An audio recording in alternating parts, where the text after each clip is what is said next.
Madame, Monsieur, bonsoir et merci de nous rejoindre pour ce nouveau point de l'actualité. Arrivé à Alger lundi pour une visite de 5 jours, le président du Conseil de la Choura du Royaume d'Arabie Saoudite, le docteur Abdullah Ben Mohamed Ben Ibrahim El-Cheikh, a été reçu ce mardi par le président algérien Abdelmajid Tebboune. Une visite qui reflète la qualité des relations unissant les deux pays frères et constitue une occasion pour réaliser l'intégration et renforcer les liens.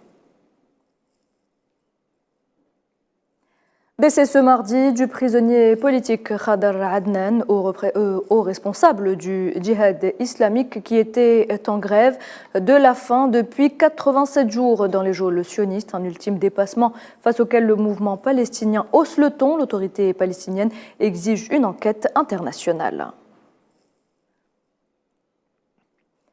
La répression sioniste persiste. Les forces de l'occupation ont arrêté ce mardi 13 Palestiniens dans différentes régions en Cisjordanie occupées.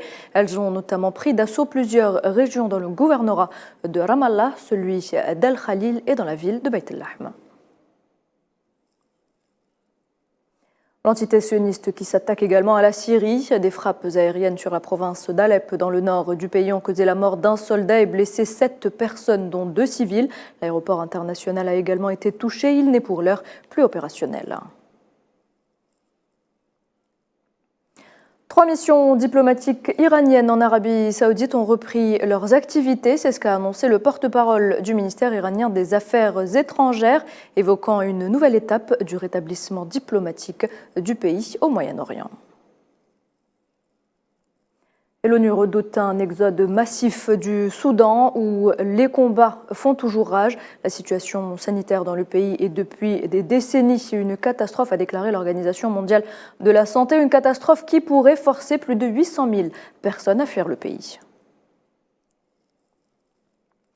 Dans l'actualité également, des associations françaises de soutien à la cause sahraoui ont lancé une campagne pour dénoncer l'interdiction par l'occupant marocain aux observateurs, avocats, journalistes et parlementaires étrangers souhaitant s'enquérir de la situation des droits de l'homme au Sahara occidental d'accéder à ce territoire occupé. Cette campagne consiste en 3 lettres adressées à 3 responsables espagnols. Josep Borrell, haut représentant de l'Union européenne pour les affaires étrangères et la politique de sécurité, José Manuel Álvarez, ministre espagnol des Affaires étrangères, et Pedro Sánchez, chef du gouvernement espagnol.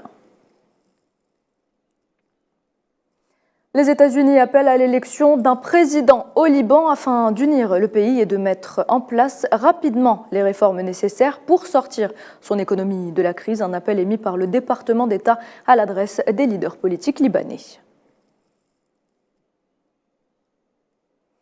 En France, un total de 540 personnes interpellées lors des manifestations qui ont secoué le pays hier 1er mai. 305 personnes ont donc été interpellées à Paris et 406 policiers et gendarmes blessés lors de ces rassemblements. C'est le bilan dressé ce mardi par le ministre de l'Intérieur, Gérald Darmanin.